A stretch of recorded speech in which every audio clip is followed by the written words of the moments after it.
1/4 உண்டாக்கிய தோல்வி அடுத்தது அடிச்சே ஆகணும் செந்தில்குமார்னு. அப்படி ஆடின ஆட்டம் தான் இந்த group 1. I have practised 27,000 questions. பரீட்சை அதை பாஸ் பண்ணிட்டேன் டிஎஸ்பி டெப்டி கலெக்டர், ஒரு பரீட்சை அதை பாஸ் பண்ணிட்டேன் ஐஏஎஸ் ஐபிஎஸ், ஒரு பரீட்சை அதை பாஸ் பண்ணிட்டேன் அரசு அதிகாரி. கேட்கறதா கேட்கிறோம். ஏன் நம்ம வந்து ஆகச்சிறந்த ஒன்றை, உலகின் உயர்ந்த ஒன்றை, உன்னதமான ஒன்றை, மகத்துவமான ஒன்றை, ஒரு உச்சபட்ச ஒன்றை, மாபெரும் சபையை அலங்கரிக்கக்கூடிய ஒன்றை ஏன் கேட்கக்கூடாது? யூத் பேப்பரின் இனிய வணக்கம். மறக்காமல் சப்ஸ்கிரைப் பண்ணுங்க, பக்கத்தில் இருக்க பெல் ஐகானை கிளிக் பண்ணுங்க. Thank you. Youth paper YouTube channel நேயர்களுக்கு முதற்கண் வணக்கத்தை தெரிவித்துக் கொள்கிறேன். சாதித்த பெருமக்களை, தமிழக அரசு அதிகாரிகளை, ஆற்றல் மிக்க ஆளுமைகளை தேடி கண்டறிந்து அவர்களுடைய வாழ்க்கை கதையை நேர்காணல் கண்டு அதை உலக மக்களுக்கு கொண்டு செல்லும் ஒரு நல்ல எண்ணம் நிச்சயம் பாராட்டத்தக்க ஒன்றாகும். அந்த வகையில் இத்தகைய முயற்சியை எடுத்திருக்கும் பேப்பர் சேனல் நிர்வாகிகளுக்கு என்னுடைய மன நிறைந்த நன்றியையும் தெரிவித்துக் கொள்கிறேன். நான் வந்து கடலூர் மாவட்டம் திட்டக்குடி வட்டம் போத்திரமங்கலம் கிராமம், போத்திரமங்கலம்ங்கிற ஒரு கிராமத்தை சார்ந்த ஒரு சாமானிய குடும்பத்தை சார்ந்த மனிதன். இதில் என்னென்னா, எங்கள் ஊர் பேர் போத்திரமங்கலம். அதுக்கே ஒரு சுவாரஸ்யமான வரலாறு உண்டு. போர்த்திறன் மங்கலம். அறிஞர் அண்ணா அவர்கள் 1965 காலகட்டத்தில் அங்கே பிரச்சாரம் செய்யும்போது தான் இதற்கு வந்து விளக்கம் கொடுத்தார். அதாவது சோழர்கள் படையில் அந்த காலகட்டத்தில் சண்டை போடக்கூடிய, படை வைத்து நடத்தக்கூடிய மனிதர்கள், போர் வீரர்கள், ஆற்றல் மிக்க வீரமிக்க மனிதர்கள் வாழ்ந்த மண் என்பதால் இதற்கு பேர் வந்து போர்த்திறன் மங்கலம். அது நாளடைவில் மருவி போத்திரமங்கலம் என்று ஆகிவிட்டது என விளக்கம் கொடுத்திருக்கிறார். அந்த ஊரில் பஞ்சாயத்து யூனியன் அரசு நடுநிலைப் பள்ளியில் தான் தமிழ் வழியில் 8வது வரைக்கும் படித்தேன். அதே போல் ஆவினங்குடி அரசு உயர்நிலைப் பள்ளியில் 9வது படித்தேன்.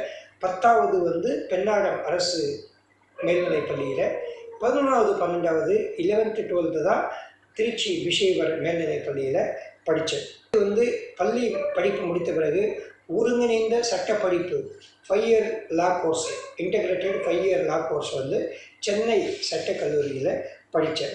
படிச்சுட்டு இருக்கும்போது, சட்டக்கல்லூரி படித்தா இயல்பாகவே நல்ல ஒரு புகழ்பெற்ற நீதிபதியாகணும், அல்லது வந்து உச்ச நீதிமன்றம், உயர் நீதிமன்றம் போன்ற நீதித்துறைக்கு செல்வது, அல்லது வந்து ஒரு அரசு வழக்கறிஞராகவோ, அல்லது வந்து ஒரு திறமை மிக்க ஒரு வாதாடக்கூடிய வழக்கறிஞராகவும் இதுபோல் தான் செல்ல வேண்டும் என்ற எண்ணம் வரும். அதுவும் அந்த காலகட்டத்தில் இந்த கம்பெனி லா செக்ரட்டரி, லீகல் செக்ரட்டரி, இது போன்ற பதவிகள்லாம் வந்து இருந்தன. அதற்கெல்லாம் செல்ல வேண்டும் என்ற எண்ணம் இயல்பாக வரக்கூடிய ஒன்று தான். ஆனால் எனக்கு வந்து போட்டித் தேர்வை பற்றி என்னுடைய ஒரு சில நண்பர்கள், என்னுடைய ஆசிரியர் வீட்டு பிள்ளைகள் இவங்கெல்லாம் சொன்னாங்க. அதெல்லாம் கேட்டு இந்த போட்டித் தேர்வை பற்றி ஒரு எண்ணம் வந்தது, ஏன் நம்ம எழுதக்கூடாதுன்னு. இந்த போட்டித் தேர்வை பற்றி நான் கேட்ட விதம், நான் தெரிந்து கொண்ட விதம் ஒன்று தான். ஒரு பரீட்சை அதை பாஸ் பண்ணிட்டேன் டிஎஸ்பி டெப்டி கலெக்டர், ஒரு பரீட்சை அதை பாஸ் பண்ணிட்டேன் ஐஏஎஸ் ஐபிஎஸ், ஒரு பரீட்சை அதை பாஸ் பண்ணிட்டேன் அரசு அதிகாரி. எனக்கு ரொம்ப ஆச்சரியமாக போச்சு. அப்போ இதுக்கு எந்த தனிப்பட்ட கல்வி தகுதியும் தேவையில்லையா? இதற்கு எதுவும் படிக்க வேண்டாமா? இதற்குன்னு ஏதாவது கோர்ஸ் படிக்கணுமா? இதற்குன்னு ஏதாவது ஒரு விசேஷ தகுதி இருக்கணுமா? இல்லை, அதெல்லாம் எதுவும் கிடையாது. ஒரு பரீட்சை அதை பாஸ் பண்ணிட்டா டெப்டி கலெக்டர். அது கேட்கவே எனக்கு உற்சாகமாக போச்சு. என்னால் நம்பவே முடியல. அப்போ இன்னும் ரொம்ப ஆச்சரியமாக போச்சு. அதுக்கு சிலபஸ்லாம் கொடுத்துருவாங்களா? அதற்கு புத்தகம்லாம் இருக்குமா? இதுக்குன்னா எவ்வளவு படிக்கணும் அப்படின்னு சொல்லிட்டு. அப்போ இன்னும் சொல்லப்போனால், இந்த டிஎஸ்பி ஆகலாம், ஐபிஎஸ் ஆகலாம்னா அப்போ எஸ்ஐலாம் ஆக வேண்டாமா? இன்ஸ்பெக்டர்லாம் இருக்க வேண்டாமா? இந்த மாதிரி தான் ஒரு சின்ன ஒரு கொஸ்டின்ஸ் தான். பட் இருந்தாலும் அந்த நிலைக்கு நம்ம கல்லூரி 3ஆம் ஆண்டு படிக்கும்போது நமக்கு அப்படி தானே கேட்க தோணும். அப்போ நேரடியாக ஆகலாமா அப்படின்னு எனக்கு அப்படியே திரும்ப திரும்ப திரும்ப சொல்லி பார்க்குறேன். நான் படித்த சட்டக்கல்லூரியிலேருந்து நம்ம மெரினா பீச்சுக்கு, நேப்பியர் பிரிட்ஜை கடந்து மெரினா பீச்சுக்கு சொல்லும்போது மனசுக்குள்ளே ஒரு பரீட்சை அதை பாஸ் பண்ணிட்டா டெப்டி கலெக்டரா, ஒரு பரீட்சை அதை பாஸ் பண்ணிட்டா டிஎஸ்பியா, ஒரு பரீட்சை அதை பாஸ் பண்ணிட்டா ஐஏஎஸ்ஸா, ஒரு பரீட்சை அதை பாஸ் பண்ணிட்டா ஐபிஎஸ் என்கிற மகுடமா. இது என்னடா ஆச்சரியமாக இருக்குது. அப்போ எனக்கு ரொம்பவுமே இதாகி போச்சு. நம்ம பள்ளிக்கூடம் படிக்கும்போது எம்பிபிஎஸ்சியும் இன்ஜினியரிங் தானே பெருசாக நினச்சிருந்தோம். அப்போ இந்த படிப்புங்கிறது வந்து எம்பிபிஎஸ்ஸை விட பெருசா சிறுசா அப்படிங்கிற ஒரு குழப்பமே வந்தது. அப்புறம் இன்னுமே கேள்வி மேலே கேள்வி வந்துருச்சு. ஏன்னா அப்போ இந்த ஐஏஎஸ் ஐபிஎஸோ டெப்டி கலெக்டர் டிஎஸ்பியோ இதுதான் பெருசுன்னு சொல்லியிருந்தா பள்ளிக்கூடத்தில் படிக்கும்போது நமக்கு ஏன் எம்பிபிஎஸ்ஸை பெருசாக சொன்னாங்க? எம்பிபிஎஸ் படிக்கணுங்கிற மாதிரி தானே நமக்கு சொன்னாங்க. ஏன் இந்த ஐஏஎஸ் ஐபிஎஸ் பற்றி சொல்லலை அப்படிங்கிற ஒரு குழப்பமே ஒரு வாரம் 10 நாள் எனக்கு இந்த 97, 98 இந்த 97 சட்டக்கல்லூரி 3ஆம் ஆண்டு படிக்கிறேன். அப்போ தெரிய வந்தது. 98 இதை பற்றி படிக்க ஆரம்பிச்சிட்டேன். இதுக்கு என்ன பண்ணணும்? அப்போ எல்லாரும் சொல்கிறது, என்னங்க எப்படி கேள்வி கேட்குறீங்க? டெப்டி கலெக்டர் டிஎஸ்பி ஐஏஎஸ் ஐபிஎஸ்ங்கிறது அது மாவட்ட அளவு ஒரு அதிகாரியாக வர்றதில்ல, நிர்வாக அதிகாரியாக வரக்கூடிய பதவியில் அது எப்படி டாக்டரோட கம்பேர் பண்ண முடியும்? அது வேறு போஸ்ட்டு, இது வேறு போஸ்ட்டு. அப்போ அது வந்து கண்டிப்பாக நிச்சயம் ஒரு போற்றத்தக்க பணி தான் அப்படின்னு சொல்லவும் எனக்கு ரொம்ப ஆச்சரியம் போச்சு. அப்போ இதை ஏன் பள்ளிக்கூடத்தில் நமக்கு சொல்லலை? பள்ளிக்கூடத்தில் இதை ஏன் எம்பிபிஎஸ் இன்ஜினியரிங் தான் சொன்னாங்க, இந்த போட்டித் தேர்வுன்னு ஒன்று இருக்கிறதையே பள்ளிக்கூடத்தில் சொல்லலையே அப்படின்ட்டு. அது அன்னைக்கு இருந்த ஆசிரியர்களுடைய ஒரு புரிதல் இன்மையா என்னன்னு தெரியல. பட் ஆனால் அதை நம்மளுடைய ஆழ்ந்து பார்க்கும்போது இந்த போட்டித் தேர்வு தெரிஞ்ச உடனே அப்போ நான் கேட்டது, இதுக்கு என்ன பண்ணணும்? ஒன்றும் இல்லை, இதுக்கு வந்து படிக்கணும். இதுதான் நம்ம முழு நேரமாக செஞ்சுக்கிட்டு இருக்கோம். எனக்கு இயல்பாகவே நூலகம் செல்லக்கூடிய பழக்கம். தினசரி ஒரு புத்தகம் படிப்பேன், தேடி எடுத்து வந்து. அதுவும் அந்த காலகட்டத்தில் எனக்கு ஒரு வாசிப்பு வேகம் அதிகமாக இருக்கும், வாசிப்பு திறன் இன்னும் அதிகமாக இருக்கும். அப்போ ஒரு நாளைக்கு கிட்டத்தட்ட ஒரு 450 பக்கம் 500 பக்கம் உள்ள புத்தகம் காலையில் ஆரம்பிச்சோன்னா நைட்டுக்குள்ளே முடிச்சிடுவேன். அவ்வளோ வேகமாக படிப்பேன். அது ஃபஸ்ட் ரீடிங் ஓரளவுக்கு எனக்கு அந்த புத்தகத்தில் என்ன இருக்குங்கிறத ஒரு தெரிந்து கொள்ளக்கூடிய சொல்லக்கூடிய அளவுக்கு அந்த புத்தகத்தில் ஒரு பரிச்சயம் உண்டாகிவிடும். 2வது ரீடிங் கொடுத்தோன்னா கண்டிப்பாக அந்த புத்தகத்தில் கேட்டால் என்னால் எழுத முடியும். நுணுக்கமாக வரி வரியாக சொல்ல முடியாட்டா கூட எழுத முடியும். அந்தளவுக்கு ஒரு ஃபாஸ்ட் ரீடிங் எனக்கு இயல்பாகவே சின்ன வயசுலேருந்து. இது நியூஸ் பேப்பர் ரீடிங், நாவல் ரீடிங், அந்த ராஜேஷ்குமார், புஷ்பா தங்கதுரை, அது மாதிரி ராஜேந்திர குமார், அது மாதிரி தமிழ்வாணன் புத்தகங்கள் இதெல்லாம் படிக்கக்கூடிய பழக்கம் அடைந்ததால் அந்த காலகட்டத்தில் வந்து இன்னும் சொல்ல போனால் பள்ளிக்கூடம் படிக்கிற பள்ளி இறுதி நாட்கள்லே, பள்ளி இறுதி ஆண்டு நான் வந்து கார்ல் மார்க்ஸுடைய வாழ்க்கை வரலாறு, சாமிநாத சர்மா எழுதிய கார்ல் மார்க்ஸ் வாழ்க்கை வரலாறுங்கிற புத்தகத்தை படித்தேன். அந்த புத்தகம் தான் உண்மையிலுமே என்னுடைய வாசிப்பு பயணத்தில் ஒரு திருப்பு முனையை உண்டாக்கிய புத்தகம் என்று சொல்ல வேண்டும். அப்போ இந்த மாதிரி நிறைய படிச்சுட்டு இருந்தால போட்டித் தேர்வு பற்றி தெரிஞ்ச உடனே ரொம்ப ஒரு உற்சாகமாக போச்சு. ஒரு பரீட்சை அதை பாஸ் பண்ணால் டெப்டி கலெக்டரா, ஒரு பரீட்சை அதை பாஸ் பண்ணால் ஒரு டிஎஸ்பியா, என்னையா அது அவ்வளவு? அப்போ ஒரு பரீட்சை தானா, வேறு எதுவுமே வேறு எந்த குவாலிஃபிகேஷனும் கிடையாதா? இதுக்காக எதுவும் செலவு பண்ணுறது, பயிற்சி போகிறது, இதுக்காக ஒரு கோர்ஸ் படிக்கிறது, இந்த காலேஜில் தான் படிக்கணும், இந்த மீடியத்தில் தான் படிக்கணும், இதுதான் படிக்கணும். எனக்கு ரொம்ப ஆச்சரியமாக போச்சு. அப்போ ஈஸியாக இந்த பரீட்சையை நம்ம பாஸ் பண்ணிடலாம். இதற்கு தேவை ஒரு திட்டமிட்ட ஒரு கடின உழைப்பு தான். 2000 பரீட்சை எழுதணும்னு என்ன வந்த உடனே நான் எழுதின முதல் பரீட்சை குரூப் 4. அந்த குரூப் 4 எக்ஸாமில் ரொம்ப நம்பிக்கையோடு இருந்தேன். அசால்ட்டாக பாஸ் பண்ணிடலாம்னு சொல்லிட்டு ரொம்ப நிறையா படித்தேன். நான் லா கிராஜுவேட் வழியாக பாலிட்டிலாம் நான் படித்து வச்சுருந்தேன். ஈஸியாக பாஸ் பண்ணிடலாம்னு நினச்சிட்டு ரொம்ப உற்சாகமாக இருப்பேன், நிறைய படித்தேன். ஆனால் ரிசல்ட் வந்து பார்த்தா கட் ஆஃப் மார்க் வந்து 227.74 out of 300 cut off mark pass பண்ணியிருக்காங்க. 227.74 வெற்றி பெற்றவர்கள் மார்க்கு. என் மார்க் வந்து 227.27.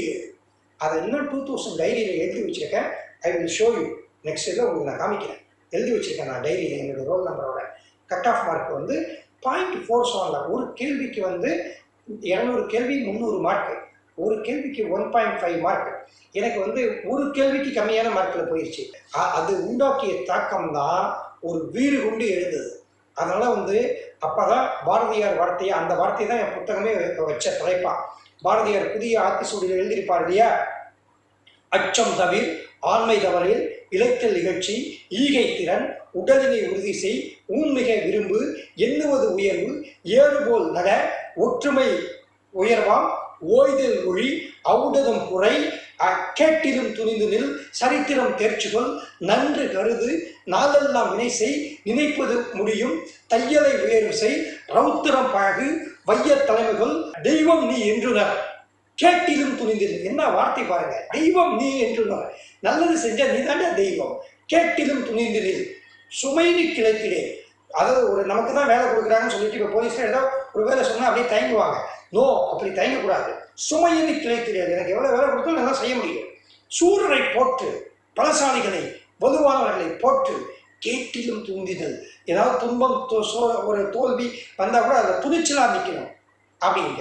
இதில் ஒரு வார்த்தை தான் பெரிதினும் பெரிதுகேள். பெரிதினும் பெரிதுகேள். கேட்கறதா கேட்குறோம், ஏன் சின்னதாக கேட்குறோம்?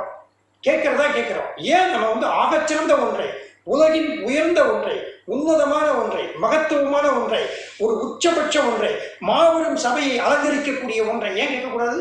அதே தானே நமக்கு வெற்றி பெற்றவனுக்கும் தோல்வி பெற்றவனுக்கும் பார்த்தா 4 மார்க் 5 மார்க் தான் டிஃப்ரென்ஸ் இருக்கும். முதல் ரேங்க் வாங்கினவனுக்கும் கடைசி அந்த 40வது ரேங்க் வாங்கினவனுக்கும் பார்த்தா 5 மார்க் டிஃப்ரென்ஸ் இருக்கும். அப்போ இன்னும் ஒரு எக்கு இருந்தால் முதல் மார்க்கே. அப்போ வந்து கேட்கறதா கேட்குறோம், பெரிதாகவே கேட்குன்னு சொல்லிட்டு உண்மையை சொல்ல போனால் சிற்றினம் சேராதேங்கிற மாதிரி இனிமேல் சின்ன பரீட்சையை எழுதக்கூடாதுன்னு சொல்லிட்டு குரூப் 4 உண்டாக்கிய தோல்வி அடுத்தது அடிச்சே ஆகணும் செந்தில்குமார்னு. அப்படி ஆடின ஆட்டம் தான் இந்த குரூப் 1. அந்த குரூப் 4 ஜனவரி 22 2000 ரிசல்ட் வந்து ஃபெயில் ஆனேன். ஜூன் 11 2000 இந்த போட்டித் தேர்வு நான் எழுத ஆரம்பித்தேன். இந்த 4 மாதத்தில் நடந்த டிரான்ஸ்பரன்சி, எனக்கு இருந்த வேகம், எனக்கு இருந்த ஒரு விடா முயற்சி, கடின உழைப்பு, ஃபயர், ஒரு வெறி, அந்த இது இந்த 4 மாதத்தில் எழுதின பரீட்சை பாஸ் பண்ணிட்டேன். இந்த 4 மாதத்தில். அப்போ குமரகுருபர் எழுதிய ஒரு வார்த்தையை தான் அந்த ஒரு பாடல். குமரகுருபருங்கிற ஒரு பெரிய மகான், அவரை பற்றி சொல்லணும்னா உங்களுக்கு நிறைய சொல்லிகிட்டே இருக்கலாம். நீதி நெறி விளக்கம்னு ஒரு புத்தகம் எழுதியிருப்பார். அந்த நீதி நெறி விளக்கம்னே ஒரு அருமையான மகத்தான புத்தகம். அந்த புத்தகத்தில் அது என்ன புத்தகம்னா, அதாவது நம்முடைய திருமலை நாயக்கர் மதுரை மன்னராக இருந்த பொழுது அவர் வந்து குமரகுருபரர் வந்து வாய் பேச முடியாத, ஒரு கேட்கும் திறன் செவித்திறன் இல்லாத ஊமையாக இருந்தவர். பிறகு முருகனரால் வாய் பேச ஆரம்பித்து தன்னுடைய பிறவி குறைபாடு நீங்கி கவிப்புனையும் ஆற்றல் பெற்றார். அவர் மதுரைக்கு அவரும் அவர் தம்பியும் வரும்போது, சகோதரர் வரும்போது, இவருடைய கவிப்புனையும் ஆற்றலை கேட்டு நம்முடைய திருமலை நாயக்கர் என்ன பண்ணுறாரு, இவரை வந்து நீங்கள் வந்து மீனாட்சி அம்மை பிள்ளை தமிழை எழுதுங்க அப்படின்னு சொல்லி மதுரை கோயிலை பற்றி எழுத சொல்கிறாரு. மீனாட்சி அம்மையை தொடுக்கும் கடவுள் பழம்பாடல்னு வார்த்தை எடுத்து கொடுக்க அதை வந்து இவர் பாடலாக படித்து அந்த மீனாட்சி அம்மை பிள்ளை தமிழ் உருவாச்சு. அதே மாதிரி சொக்கநாதர் பிள்ளை தமிழ், இவரை பற்றி நம்ம சிவனை பற்றி அதை எழுத சொல்கிறார். அப்படி இருக்கும்போது தான் திருக்குறள் வந்து 1330 குறள் இருக்குது, காமத்து பாலும் சேர்ந்து இருக்குது. அதை எளிமைப்படுத்தும் விதமாக நீங்கள் வந்து 100 குறளை செலக்ட் பண்ணி அதை கொஞ்சம் எளிமைப்படுத்தி சிறு நூலாக கொடுங்கிற மாதிரி சொல்ல, அதை வந்து அந்த வார்த்தைகளை ஒரு சவாலாக எடுத்துக்கொண்ட குமரகுருபரர் பெருமகன் அவர் தான் என்ன பண்ணார், நீதி நெறி விளக்கம் ஒரு தலைப்பில் எழுத ஆரம்பித்தார். அதில் உள்ள பாடல் தான் அந்த புகழ்பெற்ற பாடல். அவசியம் நீங்கள் எழுதி வைத்து கொண்டு படிக்கணும். மெய் வருத்தம் பாரார், பசி நோக்கார், கந்துஞ்சார், எவ்வவர் தீமையும் மேற்கொள்ளார், செவ்வி அருமையும் பாரார், அவமதிப்பும் கொள்ளார், கருமமே கண்ணாயினார். ஒரு காரியம் சாதிக்கணும்னா மெய் வருத்தம் பாரார், உடம்பு நோக்குதேன்னு கவலைப்படக்கூடாது. பசி நோக்கார், சோறுன்னு வந்து அலையக்கூடாது. கந்துஞ்சார், இந்த நேரத்துக்கு தூங்குறேன் போகிறேன் அப்படின்னு சொல்லிட்டு தூங்கவே கூடாது. ஜெயிக்கிற வரைக்கும் தூங்கவே கூடாது. எவ்வளவு தீமையை மேற்கொள்ளலாம். சின்ன சின்ன தப்புக்கெல்லாம் ஒரு உயர்ந்த லட்சியத்தை நோக்கி பயணிக்கும் போது சின்ன சின்ன தப்பு, சின்ன சின்ன அபிலாஷைகள், சின்ன சின்ன ஆசாபாசைகள், இதுக்கெல்லாம் இடமே கொடுக்கக்கூடாது. செவ்வி அருமையும் பாரார், சிற்றின் ஆசை, பெண் ஆசை, லௌகிக ஆசை, இந்த மாதிரி நம்மளை இழுத்து விடக்கூடிய, நம்மளை புறக்கணிக்கக்கூடிய, நம்மளை அவமானப்படுத்தக்கூடிய ஆசைகளுக்கெல்லாம் இடமே கொடுக்கக்கூடாது. அவமதிப்பும் கொள்ளார். நம்ம வந்து ஒரு லட்சியம், ஒரு கனவு நோக்கி பயணிக்கும் போது பல பேர் பலவிதமான அவமானத்தை, கிண்டல், கேலி, ஏளன சொற்கள், ஒரு மாதிரி இழி சொற்களை, ஒரு இழிவை தாங்கும் இதயம் கேட்கன்னு வழியமுத்து எழுதியிருப்பாரு. அந்த மாதிரி இழிவை தாங்க முடியாத அளவுக்கு வந்து ரணகலத்தை உண்டாக்குவாங்க. ஊருக்கு 4 பேர்னு ஜெயகாந்தன் சொல்லியிருப்பார். எப்பவுமே எல்லா காலகட்டத்திலையும் இந்த மாதிரி புறங்கூடக்கூடிய, அசிங்கப்படுத்தக்கூடிய மனிதர்கள் இருக்கதா. அவமதிப்பும் கொள்ளா. நம்மளை யார் என்ன சொன்னாலும் நம்ம லட்சியத்தை பற்றி பேசும்பொழுது, நம்மளுடைய கனவை நோக்கி, உயர்ந்த நோக்கத்தை நோக்கி பயணிக்கும் போது யார் என்ன சொன்னாலும் அதை கண்டுக்கவே கூடாது.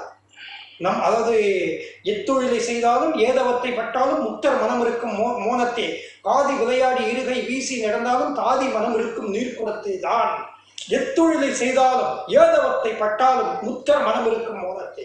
எந்த வேலையை செய்தாலும், எந்த துயரத்துக்கு ஆனாலும், துன்பத்திற்கு ஆனாலும், உடல் உபாதைகளுக்கு ஆனாலும் ஞானிகளுடைய சிந்தனை முத்தர் மனம் இருக்கும் மோனத்தை. அந்த தவத்தை களையாம அந்த தவத்திலேயே குறியா இருப்பாங்க, அந்த தவத்திலேயே தான் ஈடுபட்டிருப்பாங்க. அது எப்படி இருக்கும்னா, கிராமத்துல பெண்கள் தண்ணி கூட எடுத்துக்கிட்டு கை வீசிட்டு போகும்போது, தண்ணி கூட எடுத்துக்கிட்டு போகும்போது கிராமத்து பெண்கள் கை வீசிக்கிட்டு ஜாலியாக ஆட்டம் ஆடிட்டு போவாங்களாம்.